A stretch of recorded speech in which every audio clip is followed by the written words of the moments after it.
very chatty Friday. It's one of those days where I really just want to sit down and talk. So I put the camera on because we have a lot to talk about. First, I need to do a summerween check-in. And then I want to catch you up on what I've been reading. I think that's it. I said I have so much. There's two things. But those two things are a lot of chatting. The first one is kind of an issue, right? So, one thing I know about myself is when my mental health is mental healthing, my life is lifing, and everything is balanced, and I don't socialize. That's the key thing. I read about 5 to 6 books a week. Now, me knowing that is I can read 5 to 6 books a week when I am reading quality content, right? That doesn't include the books that I need to work through more slowly, or the books that hold me up, or the things that I want to take a break from, or socializing. So when I created my summerween reading list, I did so in the mindset that I would be having good weeks back to back. And I do need to admit that I overextended myself. I have greatly overextended myself, especially with the fact that I wanted to do audiobooks at the same time. My book intake has been insane. Now, don't get me wrong. I read a lot for a normal person because I was thinking I would be reading 5 to 6 books each week. Meanwhile, I'm reading 3 to 4. Now, that is still a lot. That's still a lot. But it wasn't quite what I thought I would be doing. And I've been kind of getting pretty I've been downing myself a bit for not reaching these goals that I set for myself. So the chat today is what's left, what I'm going to finish out, and what needs to go. The reason we're talking about this together is because if what I decide needs to leave is good, please tell me that it needs to be on my library hold list immediately after the move. That's what I need from you. Please, please, please, please, please, please, please. I do want to put them on hold again. These are not books that are going to disappear. I have all of these books very intentionally because they're very up my alley.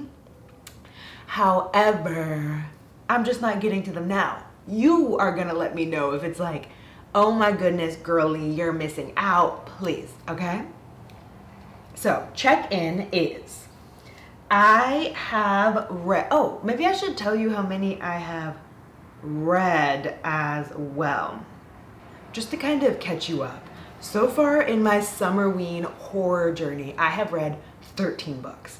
That's a lot of books to do in the course of a month. But I still have 6 books that have not been touched. Of those books, I have Lakewood, The Hunger, The Hollow Places, Mayfly, Monstrilio, and The Only Good Indians. And before I move, I only have a weekend left.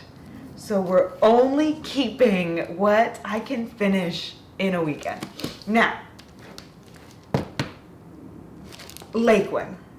I think I'm gonna return this one. This follows a girl whose family is struggling for money. A family member has just passed. They're greatly in debt because of this past family member. And she enters into a little bit of human testing in order to bring money in for the family. So I do think this is a body horror, and I am very excited to have read this. This is a Black author, a Black story, Black families, Black bodies. And I do think it plays into themes of like Tuskegee experimentation and what does it mean to be a Black body giving back to white society. I just do not think this is a fast read, and I only have a weekend. I think this is one of those books where I work slowly through it. So that is the only reason I am not going to keep this one.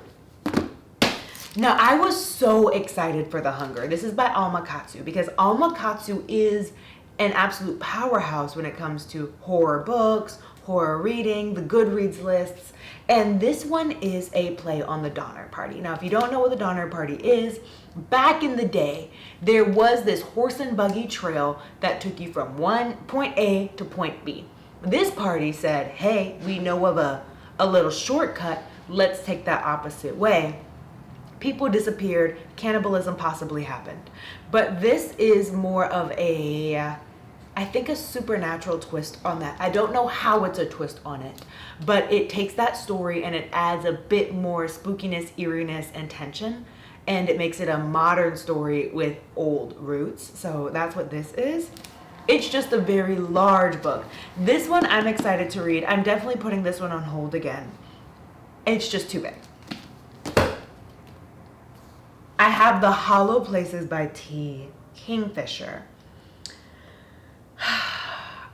The only reason I'm not including this one, and the thing is, I got to page 20 on this one. I did intend to read it. It follows a woman who's going through a divorce, and in that divorce, she doesn't really have anything. She needs somewhere to stay. She needs a home. She needs to get herself back together. She's crying all the time. Now, her uncle owns this museum of oddities, and due to the fact that she and her mother don't really get along, her uncle offers her a job and a place to stay in this museum of oddities. Well, within that museum, there's a secret passage, and there is writing all along the walls that say things like, they can hear you and pray, they are hungry. And of course, we decide that that's a place that we need to go explore, and it gets down into that. Me and T. Kingfisher have been in a bit of a weird place. I'm gonna be honest, me and T. Kingfisher have been in a weird place. I really want to like T. Kingfisher because the writing style is to die for. There's obviously a lot of talent behind the words being written. I just haven't found the one that I like yet because I'm feeling like in a lot of these stories, the ambiance is absolutely perfect and the atmosphere is set beautifully. However, I'm not quite connecting with the narrative voice so much. And 20 pages into this one, I was enjoying the atmosphere and the ambiance as I'm getting described the weird oddities around this museum and the weird hiccups and the fact that it doesn't really have a cataloging system. I was enjoying that. I just think that for my last couple books, I would like to give new authors a try. Nothing against T. Kingfisher. It's just that I so far know that I haven't been ranking them over a 3, and I would love to end on the best chances of finding a 5-star. We're at the 3 that I think I can finish this coming weekend. We have Mayfly. Now, Mayfly is this absolutely gory story where serial killing and being a serial killer isn't just some boys club. It brings in an FMC who is absolutely unhinged, and I love an unhinged woman story. However, let me rephrase. I love an unhinged woman story in theory. Things like A Certain Hunger, and there's another one that I read. I'll put it on the screen if I remember it. But they didn't do for me what I wanted them to do. And the women weren't unhinged. So I'm hoping this scratches that itch for me. Then I have Monstrilio by Gerardo Samano Cordova. This is a literary horror, and I have been deeply enjoying the literary horrors throughout this summerween. So I am, of course, this is getting added to my list. The last one that I have is one that I have on hold simply due to the hype. This is definitely a hype book. And that is The Only Good Indians. Oh my goodness, I have to read The Only Good Indians. Stephen Graham Jones. Now this is a story of there's a group of friends and there was an incident during an elk hunting trip, and now stuff is amiss. I've heard nothing but hype about this book, and I've also heard amazing things about Stephen Graham Jones, so I just desperately want to do this. And I think this is going to be my closeout for Summerween. I think that's what this is going to be. And I'll start this in the next video. I just wanted to let you know what was happening with a good chunk of what I'm reading. If you have read any of these, please let me know. Also, let me know if I shouldn't waste my time, please. I need to take him out right quick. I have about 20 minutes left in my lunch, so I'm going to take him out. I have quite a few things to get done for work, but when I take my afternoon break, I'm going to catch you up on the books that I did finish this week, because there's one that I need to talk about desperately.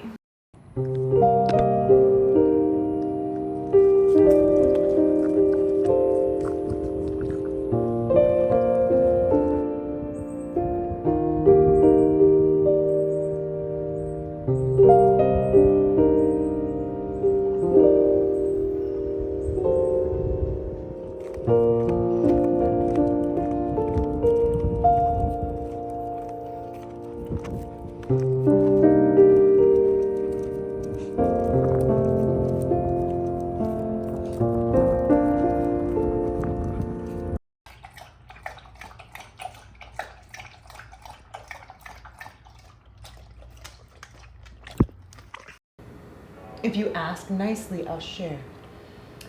If you ask nicely, use your words. Okay. Just a small bite. Little small bite. Okay. Fantastic. So the books that I finished this week. I finished 2 books this week. One of them was a young adult horror, just because I was sitting back and I don't think I read any young adult horrors this week, so I need to talk about it. This one, It Found Us by Lindsay Currie. Now this was my first ever young adult, new adult type of situation in the horror category. And I can rate it as a good book for the intended audience. So let me explain what I mean by that. So your characters were this ragtag, almost mystery gang type of feel. And your FMC is a young girl in the 7th grade who desperately wants to be a detective and is trying to do everything in her power to convince her parents that she should have a podcast. You open up in this book of a scene of this main character crouched behind a bush, like scouting out somebody's yard, trying to figure out who the midnight pooper is and who the caper is that's letting their dog poop on this person's lawn. That's kind of like the silly, cute vibes that you're getting. But this story expands itself into a story of friendship, family, empathy, guilt. Like, it covers a lot of topics that I do see as so important to be covered in young adult books. And I'm just speaking for myself, like, I don't know, I can't look back and pinpoint if I was reading books that had those intentional of themes within them, but like, of course I was. It was nice to see how intentional these young adult books are, even in the horror category, because it goes into this story of a group of friends goes to play hide and seek at this cemetery. And one of the friends goes missing. The seeker blames himself I didn't find them. I didn't take the time to look for him. I let him get away. And it becomes a story of don't blame yourself, do what you can. And also dealing with the grief of that. Dealing with the worry. And also dealing with the concept of how does a parent feel when you sneak out? And how does a parent feel when they're worried about you? It goes into so many good themes. And in the end, it becomes a story of, like we all know, ghosts exist in a place and they haunt because they have unfinished business. And I think in a lot of adult stories I read, a lot of the times the unfinished business is one of trauma, one of revenge, one of being understood. This one was a story of understanding forgiveness and forgiving yourself. That was this aspect of what the ghost had left undone. It was an act of self-forgiveness. So I do rank it fairly high, but I'm ranking it high in that I like what it did for its audience. The next book that I read was The Cabin at the End of the World by Paul Tremblay. Now, I enjoyed this book, I think, just due to the premise of it, but I don't think I fully enjoyed the execution of the story, because this was a story of a family who goes to stay at this cabin. It's their vacation. They just want to spend some more time together. They have a 7-year-old daughter, and then there's 2 dads. Like, I love the family structure. It's a 2-dad adopted daughter situation. And the daughter is out playing. She's catching grasshoppers. You get a very long opening scene of her catching these grasshoppers and naming these grasshoppers, and this stranger coming up and striking up a conversation. Good for her, because the first thing the daughter does is say, like, stranger danger, get away from me, right? And the guy is like, don't worry, I'm not a scary guy. I just want to catch some grasshoppers as well. And so it becomes a scene of like him gaining the trust of his daughter, asking a little bit about her, asking who her parents are, blah, blah, blah. Well, next thing you know, the young girl runs back home to her 2 dads, and she's honest. She said, hey, I did talk to a stranger. He's out there. I'm a little uncomfortable. I know I shouldn't be talking to strangers. Before they know it, the man that the daughter had just been playing with and a group of people are walking up to the house. And this becomes a home invasion story. However, you know how I said I don't know if I enjoyed the execution? There was a long scene of like a back and forth of like, let us in. No, you better let us in. No, let me in. No. That happened a little too long. But they finally get in, right? And they tell them, hey, the end of the world is coming. However, you guys have the opportunity to save everybody if you just sacrifice one of you, you know? Sacrifice one of the people in your family. You can save the whole world. The book itself is like 280 pages, and it feels a little too long. I would have loved if this were a shorter book, because a lot of it is like, why do you believe this? Do you have any religious affiliations? Who are you? I don't trust you. There's so much back and forth, and this whole setting is in this cabin. But the ending, I'm not going to spoil it. Don't worry, I care about you so much more than that. But the fade to black of this ending, I'm upset at the fade to black. I'm upset at how vague it was. I'm upset at, I don't know, how the book came to a close. I hate how that ending played out. When you read it, you're going to know what I'm talking about. I hate how that ending played out. One thing I can say where I'm not sure this execution was the correct execution was something happens to a character and it didn't affect me. And I'm a crier. We all know this. I'm a crier. And what happened to this character and what transpired and how everybody reacted to what happened to this character, I definitely should have felt a different reaction other than, okay, what happens next? Because that's all I thought. Like, okay, what comes from this? What happens because of this? What is the next step? What is the B that comes out of this A? What is the catalyst? Does this act as a catalyst to something else? That's all I thought. I didn't see the person behind it. And so I think there comes a point where these characters were probably flat. I did get to know them though. There were a lot of flashbacks. There were a lot of scenes. There were a lot of points in which I was getting to know these characters. But for some reason, what happened to that character didn't have the effect on me that I would have liked it to have as an empathetic person. You know? So I don't know. However, it's one of those books where I just want to sit with somebody and be like, are you feeling what I'm feeling?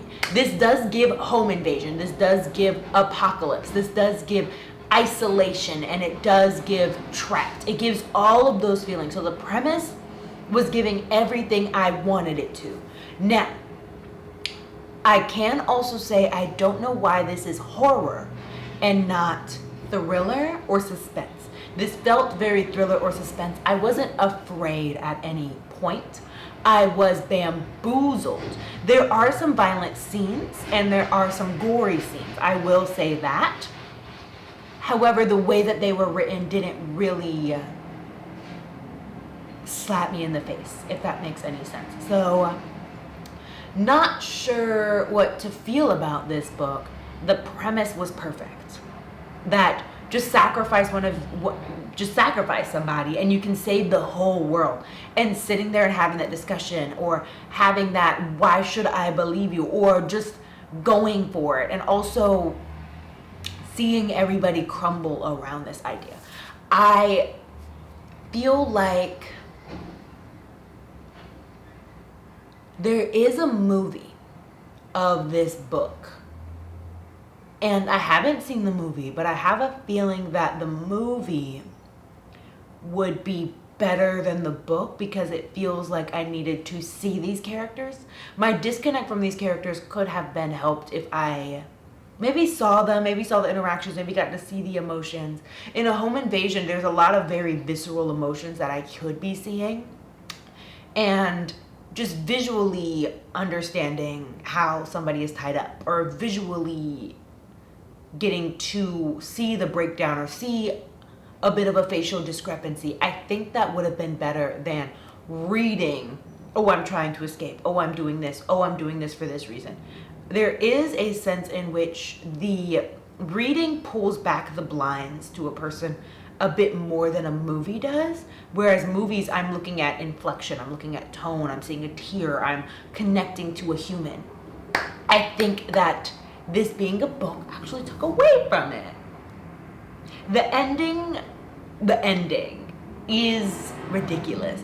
I would say I recommend this book to the thriller and suspense girlies. Thriller and suspense girlies, I know this says horror. I know. It's not scary, it's thrilling and suspenseful. Read it. And I'm not apologizing for how you're going to feel at the end of this. I'm not gonna apologize. We're all friends here, okay? If I had to do it, you have to do it. That's all I finished this week. I didn't really pick up the camera, but I didn't want to go on without at least sitting down to talk to you today because it's just been playing in my mind. And I also wanted to give you the plans for next week's video. You know what I'm gonna read next week. You know how I'm feeling. You know what we're doing today. Thank you for hanging out. This was just a short one, just a short little chatty moment. I will see you next week for the last couple of summerween books. I hope you're doing okay, and I'll talk to you next time.